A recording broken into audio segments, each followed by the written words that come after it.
If you're a custodial supervisor at a local high school, you know that cleanliness is key, and that the best place to get cleaning supplies is from Grainger. Grainger helps you stay fully stocked on the products you trust, from paper towels and disinfectants to floor scrubbers. Plus, you can rely on Grainger for easy reordering, so you never run out of what you need.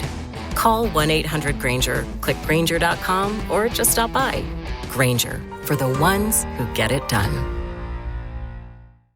If you're a podcast host, listen up, this one's for you. My name is Allie Jackson. I'm the host of Finding Mr. Height, a dating and relationship podcast that I've been doing for 4 years now, sharing my positive and practical approach to dating that's built on my own life experience. And I wanted to share another experience that I've had, my secret behind monetizing my show. It's called Red Circle, and I was just telling my colleague about how much I love their platform. With Red Circle, not only am I getting a seamless hosting experience, but I also love the support I receive in ad sales. It's not just typical ad sales either. It's targeted opportunities based on my show and my life. And the platform is super simple. You just set your preferences and Red Circle matches you with sponsors that align with your show. You can vet every opportunity and their platform gives you great analytics. More recently too, my Red Circle team has brought me opportunities outside of my podcast on social media to really augment the podcast partnerships, bring them full circle. I just can't recommend them enough. If you want to give it a try, go to redcircle.com to get your free trial. That's redcircle.com for a free trial.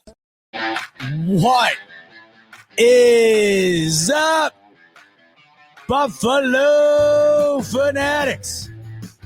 Z-Bot here with you, live on the Buffalo Fanatics YouTube channel on a Sunday evening. And that, of course, can only mean one thing.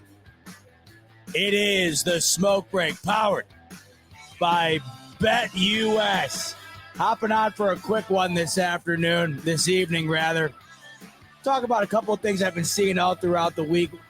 Get your guys' thoughts on them. We'll talk more about it tomorrow night on a full iteration of the Smoke Break. But was bored this afternoon, been scrolling my Twitter feed and been seeing a whole lot of craziness. Thought we'd get on here this afternoon and talk about it, see what your guys' thoughts are, and overall sort of address what I find to be the current problem in the NFL. And it might not necessarily be what you think, what other people think, what Chiefs fans think, what Bills fans think. I think there might be a problem that we can all sort of agree on. The solution to it, however, certainly up in the air. We'll have to see. Good to have you in. We are a week removed from the season finale of our Buffalo Bills. Hope you guys are doing better as the week has gone on. I wish I could say I have. Not only has the loss been lingering all week long, but I've had the flu pretty bad all week. So not only have I been dealing with the loss all week, but I've been dealing with the flu all week on top of it. So what a crappy week. Figure we would top it off at the end of the week here with a quick smoke break, about 45 minutes or so. Talk about a couple of things I've been seeing online a ton throughout the past week here. Get your guys' thoughts on it as well. We are a week removed from the Bills season ending. We are 1 week away from the Super Bowl, where the Chiefs will look to win their third consecutive championship over the Philadelphia Eagles. And that right now is up on BetUS. The line is currently 1. Shocked it hasn't moved at all. The line has stayed at 1 all week long. So this game is projected to be as close as you can possibly imagine. The Chiefs are a 1-point favorite. The over-under is 49, and the team totals are the exact same at 24.5. So craziness. And that's a week from almost the hour right now. If you want to get in on it, do so using the promo code YouTube150. That'll get you a 150% sign-up bonus, up to $2,000 on your first deposit, 125% bonus on your next two after that. All right, so the Bills, like I mentioned, the season's been over for about a week now. And ever since the game has come to a conclusion, been a lot of chatter about the refs. A ton. I've done 2 shows since that game was over, right after the game and the Monday following the game. 4 hours each, so 8 hours total, talking about nothing but that game. If you go back and watch through all 8 hours, you might find a total of 30 seconds max discussing the refs. I sit here today with the same ideology I had then, and that was the Bills weren't were not the better team on the football field on Sunday afternoon. They weren't. The Chiefs had not scored 30 points all year long. They did in that game. The Chiefs outplayed the Bills. They scored when it mattered. The Bills didn't. The Bills, once again, much like every time they've played the Chiefs in the postseason, came up short on the one or two little things. Now, there's a difference, though, between this time around and the other times. This time around had one blatant play that directly involved the refs and then overall the outcome of that play. And it's kind of leading me to the topic in which I want to discuss this evening, and that is the overall issue right now that I think the NFL is facing. And I think it's not a referee problem, but it's a perception problem. Perception is often reality in life. That's just the way it goes. Unfortunately, sometimes it's for the better. Oftentimes it can be for the worse. You know the old saying, don't judge a book by its cover. Unfortunately, you know all too well that in this current day and age where everything is instantaneous in front of you, whether it's news, sports, what have you, everything is so headliney and so quickly absorbed that oftentimes whatever you see in a couple of scrolls is often going to become your reality.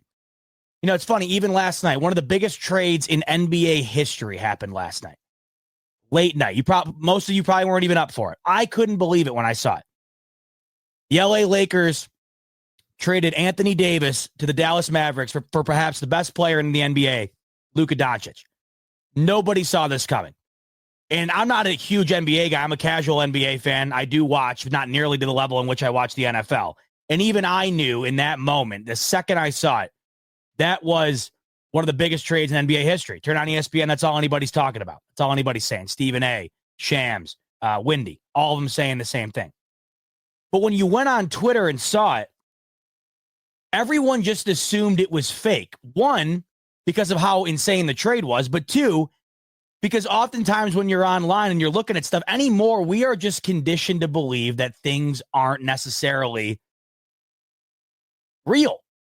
And I think that is what's happening currently in the NFL. We go online after the Bills game all week, really here, and all week long, every time you hop on, there's something about the refs, something about the refs, something about the refs. In fact, right now, if you Google search NFL refs, these are the top results. Rob Gronkowski takes NFL officials to ask over alleged Chiefs favoritism. Lingering fallout. Andy Reid sends clear message to Josh Allen and Bills for complaining, which that's a clickbaity type headline. That's not what happened. Former NFL referees family member claims league rigs games. So when you talk about the idea of perception becoming reality, for a lot of people right now, the perception of the NFL is that the fix is in. Do I think that's the reality? I absolutely do not. I think it would be beyond impossible to pull off what some people think the NFL is allegedly trying to pull off. I think it would be impossible to do. You're talking about millions of people involved throughout generations. When you really think about it to its core, I don't know how you could possibly think that. However, the perception right now is that something's up. Now, I think the majority of people don't necessarily think that there is. I mean, some people do. Let's be honest. Some people do. Some people think that there is a legitimate script being followed from game to game, and that is what's propelled the Chiefs to the championship, to the success that they've had, etc. I think most people think that that's a bit foolish, as do I. But I think what people are starting to see now is that we have enough of these little moments compiled to where people are starting to think that the elbow's being nudged towards the Chiefs by the league. And it's not necessarily like people are diving into it, doing their own research. Hell, some of these people might not even be watching the games for all we know. But when you hop on Twitter and there's a million tweets about it, what happens? The perception is something's fishy about the league. And then everybody starts talking about it, right? It's getting picked up by mainstream media. In fact, before the AFC Championship game, you had Adam Schefter tweeting out a bunch of statistics in regard to the calls that the Chiefs have been the benefactor of in the playoffs. It's gotten to the point where everybody is talking about it, almost ad nauseum. And maybe it's a form of recency bias. I think we were talking about it to this extent, or at least somewhat towards this extent, during the Patriots dynasty. But here's the biggest difference. Social media, it's only gotten bigger and bigger and bigger and bigger. And yes, of course, I've had a Twitter account since 2011. So yes, of course, we had social media. And of course, it was prominent during Tom Brady and the Patriots run. But I don't think it's ever been more prominent where now it's only social media. The sports shows are essentially an extension of social media. So whatever's hot on social media is going to be hot on the radio shows, on the TV shows, etc. That's why all you're really hearing this past week, I've been hearing more talk about the referees than I have been necessarily the Super Bowl itself. And this is from my perspective, as someone who's on the losing end, the losing end fan base of this past week. I do not think the Bills lost that game because of the refs. In my opinion, they went to the well way too many times, far too many times on that tush push. Left it up to chance. And that call was so close on that first down that the ruling on the field was always going to be what they ended up going with. The ruling on the field happened to be that it wasn't a first down, right? I think that the Bills had their moments, didn't capitalize. In fact, the Bills had 3 minutes and 33 seconds with the ball in their hand to go down and either tie that game or win it, and they didn't. There was a drop involved. There was a screen play on 3rd and 10 that I didn't love. It wasn't overly executed to the best of the Bills' ability, in my opinion. But no one's really talking about that. A lot of the talk has been the refs, and I think the majority of it has to do with the Chiefs' fatigue. The Chiefs' fatigue is weighing in heavily on this, where people are so sick and tired of the Chiefs that they're looking for any reason to glean to as to how they are achieving and succeeding the way that they are. But the reason I wanted to talk about this tonight is because all week long, I don't think I've ever seen it be talked about as prominently as it currently is. And my whole take is, I don't think that it is necessarily a problem being orchestrated by a ref or the league or what have you. I think it's a perception problem that has ultimately resulted in the same exact thing. And this is the current problem with the NFL. When perception becomes reality, even though the games aren't being fixed, even though the refs aren't leaning one way or the other, the perception is that they are. So now you have a large amount of people under the impression that these games are being swayed. And the result of that has been a massive outcry online, a massive outcry by major news publications, by the media in general. And I think that the NFL has to find a way to eliminate this perception.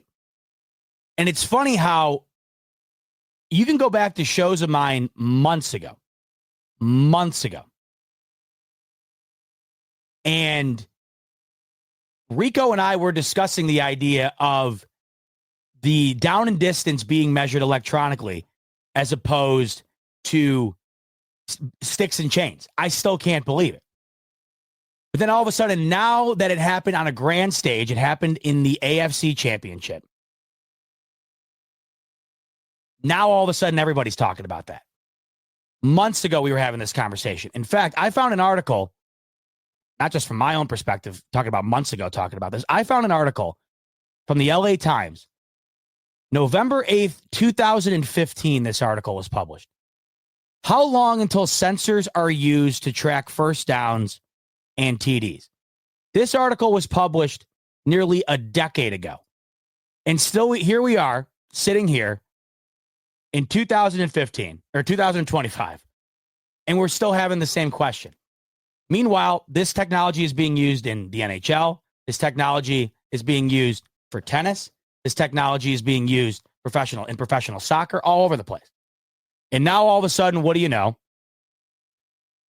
Pro Football Talk comes out with an article just the other day that the NFL has been testing optical tracking technology for first down measurements And throughout the week here, we have seen consistent discussions about the idea of this technology being implemented moving forward.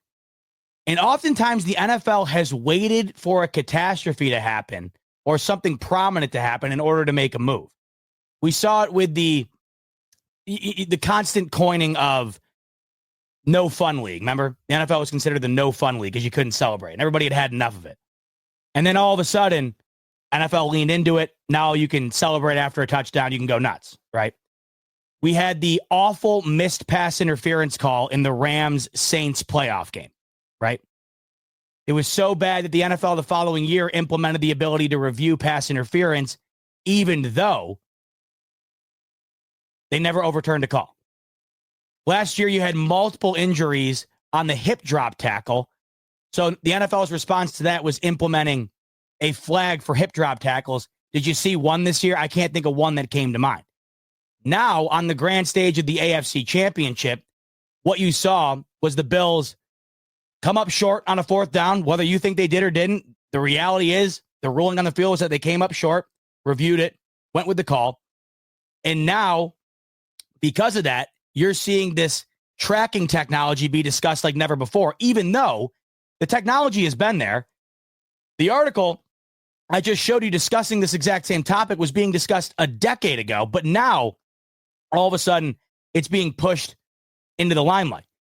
You can go back to the Bills' 13-second game against the Chiefs, where Josh Allen doesn't touch the ball in overtime, and everybody's looking at that game saying, that's one of the greatest games I've ever seen. How is it going to come down to overtime with the other quarterback not having the ability to touch the ball? What happened? The NFL changed the rule so that now in the playoffs, both quarterbacks have an opportunity to touch the ball in overtime, regardless if they score a touchdown. Right now, however, I think it's the perception that is currently the issue. And I do not know what the solution is, but I think that it is solvable. The reason why so many people think that it's favoring the Chiefs is because they've had so much success. But when you factor in that all of these type of moments seem to lean towards the Chiefs, and then you factor in just the overall popularity of the Chiefs, that's where I think that the issue is stemming from. And I went back to the broadcast on Sunday, on last Sunday's game, the AFC Championship.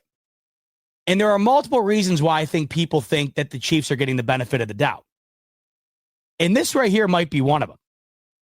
So you're watching the game, and in the middle of the game, there's a commercial. And you know how they do commercial breaks that have the game playing while the commercial's also playing? They don't cut to a break. They just have a window, picture-in-picture like you see on your screen here, a picture-in-picture pop up, and the game's playing on one side and the commercial's playing on the other side.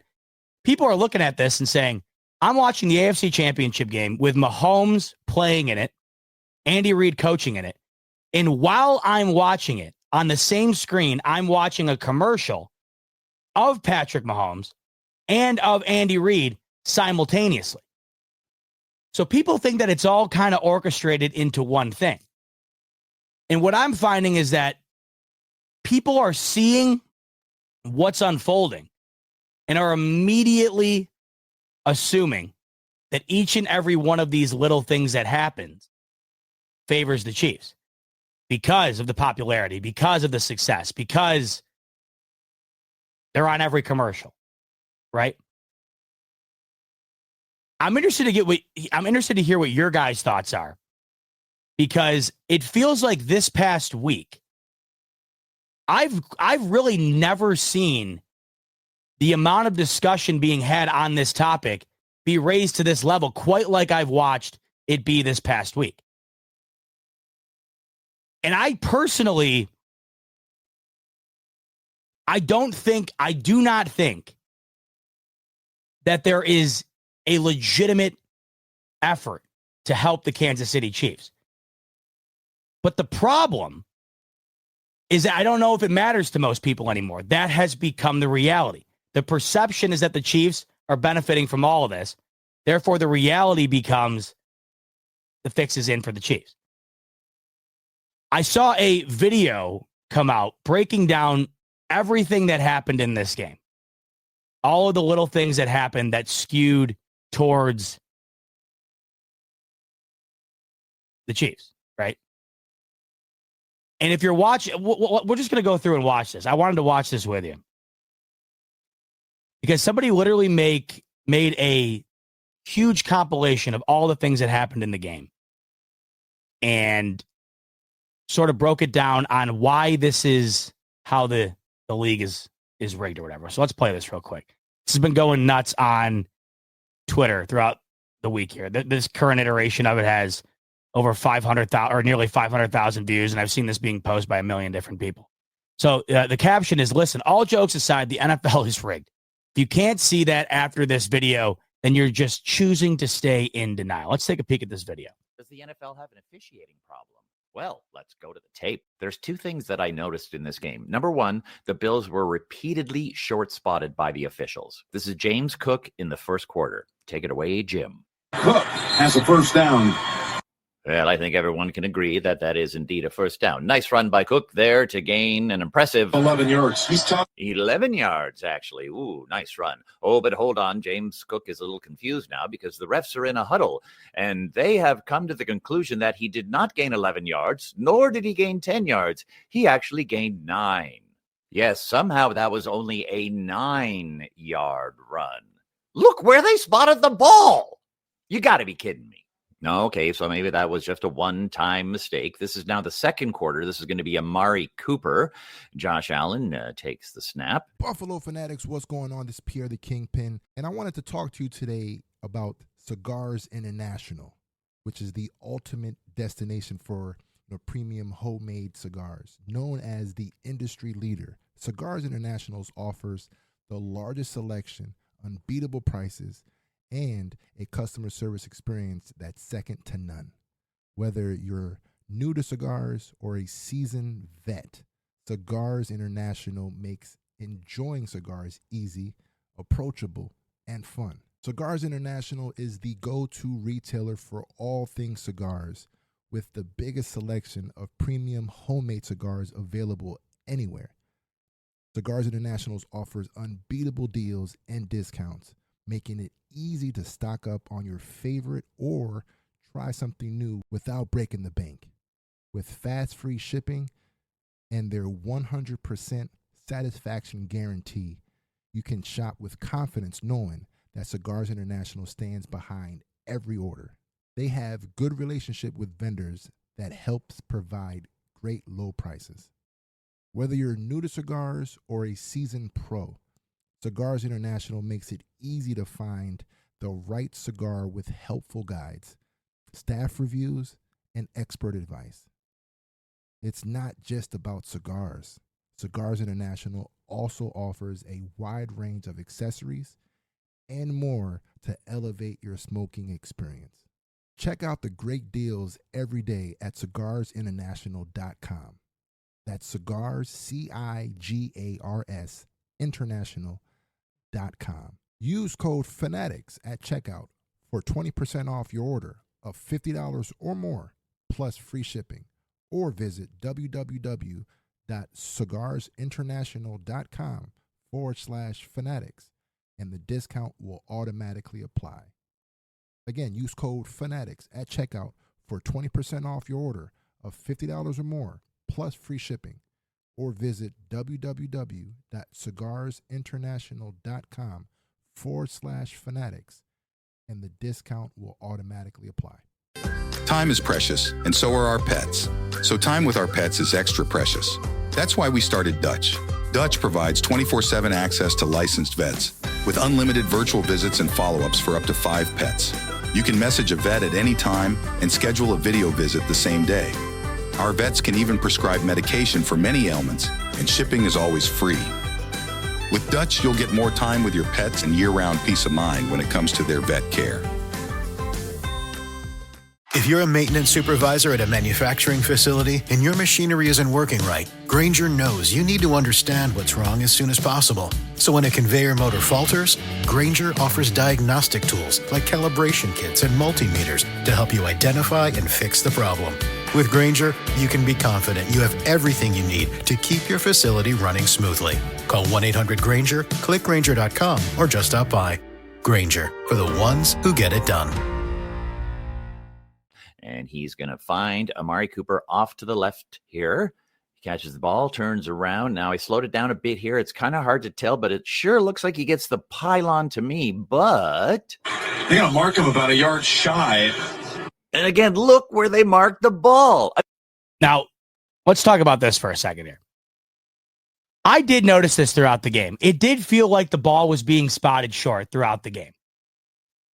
This, to me, however, it's not necessarily an issue of the game being fixed. This, to me, all comes down to a broader issue, a far broader issue that doesn't just affect the Bills, that doesn't just benefit the Chiefs. It's a far broader issue that I think is being ignored right now. I think it's being ignored. I think it's being ignored in pursuit of because of the hatred of the Chiefs. The overall broader issue is being ignored. And the issue is that these plays should not come down to the judgment of guys standing on either side of the field with a chain and a stick using their own interpretation of where the ball was to then measure the outcome. That, to me, is the broader issue. I don't understand how you could watch the game and think that there are refs specifically taking the ball and moving it a yard backward to make it a disadvantage for the Bills. I just don't quite understand that. This happens in every game, but the fact that this happened in the AFC Championship is why it's being discussed so much. And I'm seeing all these comments in here. I think you guys are misunderstanding where I'm coming from. I'm the opposite of what I'm doing here. I'm not sitting here making excuses for the Bills at all. I do not think that the Bills lost that game because of the referees at all. At all. The Bills allowed the Chiefs to score more points than they had all year long. And there were two plays in particular in this game. Two plays in particular that had referee influence, if you will. One was the catch by Xavier Worthy down near the goal line. And one was the fourth down attempt by Josh Allen on the tush push that wasn't executed. Both things came down to the exact same result. And the result was the ruling on the field was made. And because there really was no overwhelming evidence to overturn it, the call was stayed with. And that's what happens time and time again. So when you have these rulings on the field and you go to the review and it's not conclusive, much like we saw with Josh Allen's sneak. I've been seeing that play be broken down a million different ways this past week. The reality is, if it has to be broken down that precisely, frame by frame, with all these different angles, and you still are not 100% sure whether or not he got it, that is why they ended up going with the ruling on the field, because it's that close. So the perception is that the Bills got hosed, and maybe they did. We'll never know, however, because of the lack of an implementation by the NFL to get these calls right. And this is what kills me about this whole thing. And I think that all of this can be solved. And I don't quite understand why the NFL hasn't leaned into this. I don't know why the NFL would want this lingering over their head. Because right now, what you're getting from people, at least from my small sample size from what I've seen, you're getting people who are flat out telling you they have no desire to watch the Super Bowl this year because of what they've seen.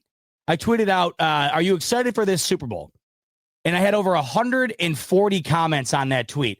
And nearly 99% of them were saying, I'm not watching the game. I'm not watching the game. Here's the reality. Of those people who commented saying they're not going to watch the game, I guarantee you the vast majority of them are going to watch the game. I don't think the ratings are going to be affected by this idea that the Chiefs are getting the benefit of the doubt on these whistles or whatever. I don't think the ratings are going to be affected at all. But once again, it comes down to the perception. Sure, the ratings might not be affected, but right now the NFL does have a legitimate problem, even though I don't think what the refs are doing specifically in terms of there being an idea that they're doing this on purpose. I don't think that's legit. But there is certainly a problem with the idea that these calls can go one way or the other based on a human decision without necessarily having the resources in place to make sure that those decisions are 100% accurate. To me, it all comes down to hopefully the result of what we just saw on Sunday, and really the result throughout the entire year here. We've seen this come up time and time again, whether it's a missed face mask call, whether it's a roughing the passer call. There has got to be an emphasis on making sure that these calls are called correctly and made correctly, especially in the biggest moments. And you can agree or disagree with me all you want. Either way, you have to look at it past what happened to the Bills on Sunday. You have to look at it past the result of what happened to the Bills. Because either way, say the Bills got that first down. We don't know what's going to happen on that drive. We just don't. But it's a broader issue to me. I want all of these games to be able to be decided based on legitimate resources. The technology is in place. Because for all we know, a different crew in that exact game could have ruled a first down for the Bills. Much like this crew didn't rule a first down for the Bills. A different crew could have ruled an incompletion on the Xavier Worthy catch. This crew ruled a completion. And it just feels like if that would have happened against another team, right? Say the Bills were playing the Ravens in that game in the AFC Championship, and those calls went the way they did. I don't think there would be this massive outcry for, I don't think there'd be this massive outcry over the idea that the fix is in.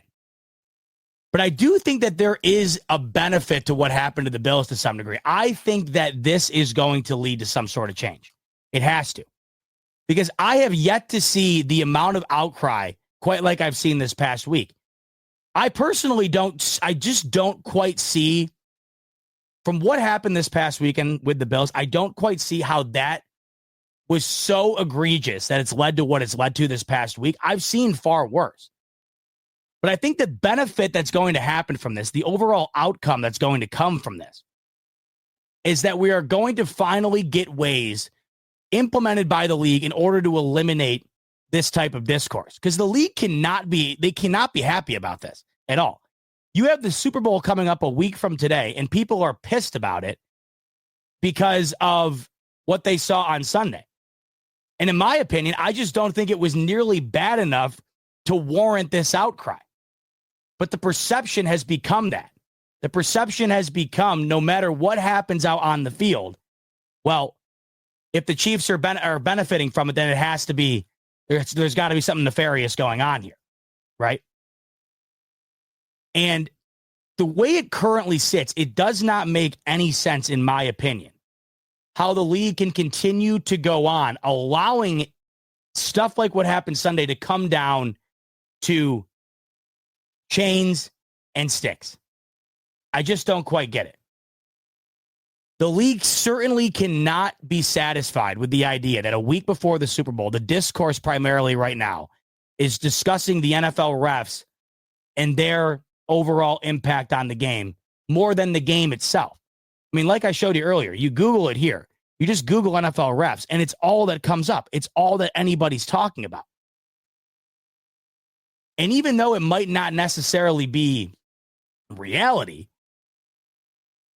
the perception has become the NFL refs have far too much influence on the game. Now, to some degree, they do. And this goes beyond this past week. Whether it's a call or a non-call, there are certainly moments that you watch throughout the year where you can't help but wonder, how could that not affect the outcome of the game? Whether it benefits you or it's a disadvantage to you.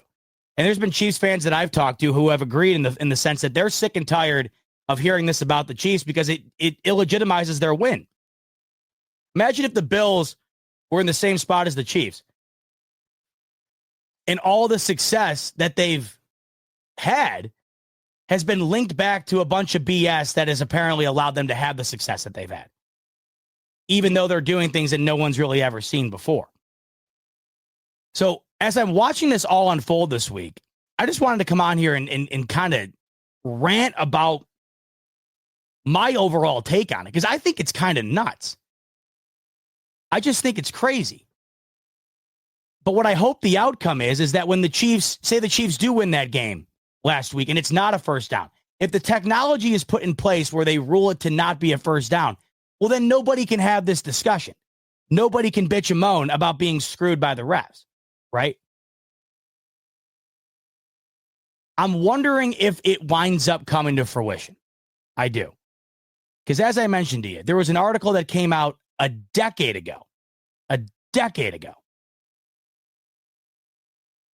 discussing the idea that this type of technology should be implemented. And how it hasn't yet, to me, is insane. The problem, I think, currently, and I saw someone bring it up here. Where did I see it? The Taylor Swift aspect of it. Sal's saying, Taylor Swift, Kelsey, nothing but money making for the NFL. And I get all this. I get it. This is why I think the perception problem the NFL has right now is one that they have to address. Because when you have a team that is as popular as Kansas City, that then results in all of the ad dollars, right? All of the commercials that feature them, right? And then you also have the Taylor Swift element, the most famous person on the planet being thrown right into the middle of all this. It's very easy to think that people will rule one way or another, mainly ruling the way that benefits the popular team, right? I get all that. But I think that it's almost, at least in my opinion, the way I see it, it's sort of ruining the game for me, not because of what the refs are doing, but because of the constant bitching and moaning about the outcome of what happened. Did the Bills potentially get hosed on that QB sneak? I don't know. Maybe. But we don't know for sure. All I do know is the Bills had the ball on the final drive with the ability to go tie or win, and they didn't. And had the Bills have gone down and won that game with 3:30 remaining, then nobody would have been talking about this QB sneak call. But the Bills lost.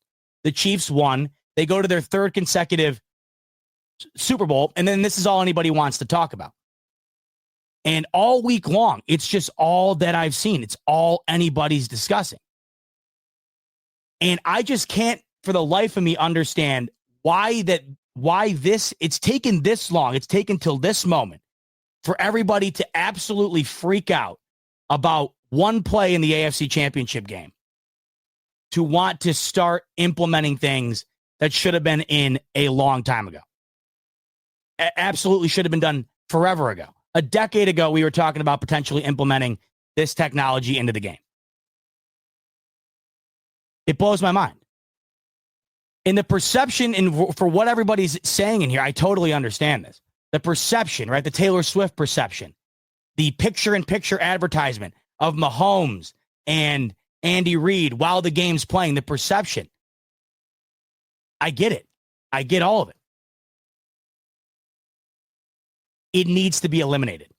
The idea that this can even be a discussion point after the game needs to be eliminated. And that, to me, is the current issue with the NFL. It's not necessarily the refs themselves. The current issue is the NFL's inability to address certain elements of the game that other leagues have that seems like it could be done, I don't know, quite simply. Once again, I've said this before when we've had this discussion. I'm not Elon Musk or I'm not some technology guru who can be the guy who sits here and tells you how they're going to do it. But when I watch tennis have it, when I watch hockey have it, when I watch soccer have it, I know it can be done. And when the biggest argument after an AFC championship game to why the league is no longer watchable because it's fixed is because we're relying on middle-aged men using sticks and chains to determine outcomes of plays. I think it's absolutely insane. And it's watering down the perception of the league and the way that we all view it. Instead of everybody talking about the game, everybody's talking about these moments. And it seems to happen all the time, all year long, even beyond the Bills, beyond the AFC Championship game. Doesn't it feel like every week we have a major discussion about some missed call or some blown call, some call that shouldn't have been made? it's all perception based. And the NFL is certainly, I think, feeling it right now. I had 100+ people in my comment section telling me that they have no desire to watch the Super Bowl. They're going to watch it. I promise you.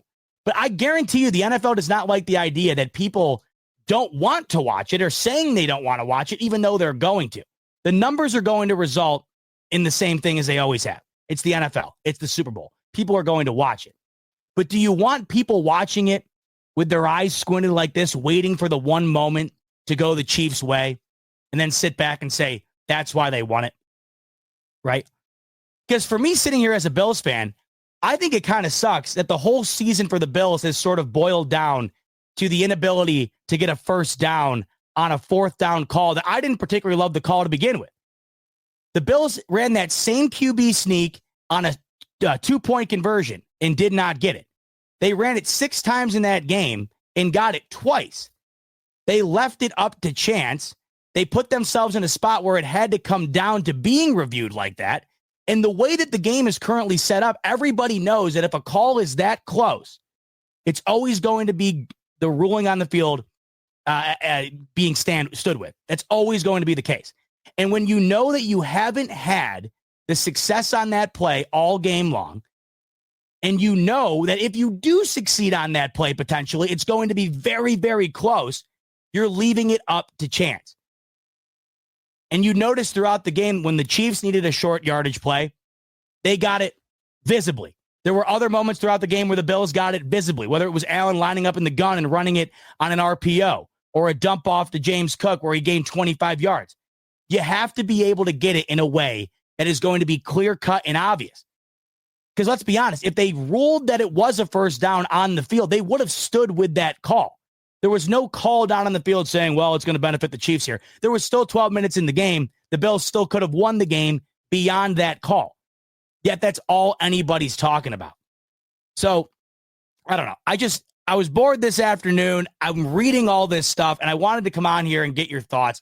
We're going to have a much longer show tomorrow night. I'm going to go through and read the comments, and then I'm going to, after this is over, and then tomorrow night, I'm going to read back some of your comments, and we're going to dive into what all you guys think as well, because I want to be able to get an idea of what the general perception is right now of all fans, of Chiefs fans, Bills fans, and just fans in general.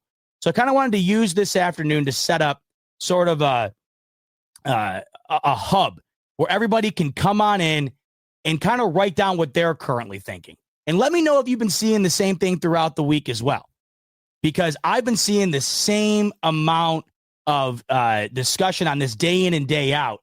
And I'm interested to see what you guys think. And I want to be able to talk about it with you based on your thoughts as well. So setting this up here, let me know what you guys think, not only in these, in the live chat comments, but in the main chat comments as well. And then tomorrow night on a full episode of The Smoke Break, we're going to sit back and we're going to go through and talk all about it. And maybe we'll take some calls tomorrow night as well. Kind of do a full end of the year type recap. Just, I don't know. I just wanted to get some thoughts off my chest. I know it's a little bit all over the place. And I think that's because this whole thing seems to be a little bit all over the place. And when you have the game that we all love coming down to these moments that just seem to be left up to chance and left up to put up in the air, and hey, one guy said this, one guy said that. I just think that it's not the way it should be. It's not the way it should be. Something's got to change, and I'm interested to see what your guys' thoughts are. So just a quick 40 minutes in the books. I actually got to get heading out, but I wanted to set this up, get your guys' thoughts, leave them in the comments. Then tomorrow night, we're going to dive into it deep, read off what you guys had to say, maybe work out some solutions, and see what your guys' overall perception is currently on what the big takeaways have been post-AFC Championship and really post-season here, and how everybody's kind of discussing the overall impact that the refs have had on the game. Because once again, I don't think I've ever seen the outcry be as loud as it currently is right now. So we'll pick this back up again tomorrow. Leave your comments. We'll be reading them all throughout the show tomorrow night. We'll go for however long, dive into what you guys think currently, and we'll see what the overall takeaway is. On the way out the door, like button if you could, subscribe button if you could, and the odds for the Super Bowl are currently up on BetUS right now. Go take advantage of them. Chiefs -1 on BetUS. Use the promo code YouTube150. It'll get you a 150% sign-up bonus, up to $2,000 on your first deposit, 125% bonus on your next two after that. Drop a comment below. We'll talk about all your comments tomorrow night on the Smoke Break. Looking forward to talking to you then. In the meantime, enjoy the rest of your Sunday night, folks. Much love as always, and go Bills. If you're a custodial supervisor at a local high school, you know that cleanliness is key, and that the best place to get cleaning supplies is from Grainger. Grainger helps you stay fully stocked on the products you trust, from paper towels and disinfectants to floor scrubbers. Plus, you can rely on Grainger for easy reordering, so you never run out of what you need. Call 1-800-GRAINGER, click Grainger.com, or just stop by. Grainger, for the ones who get it done.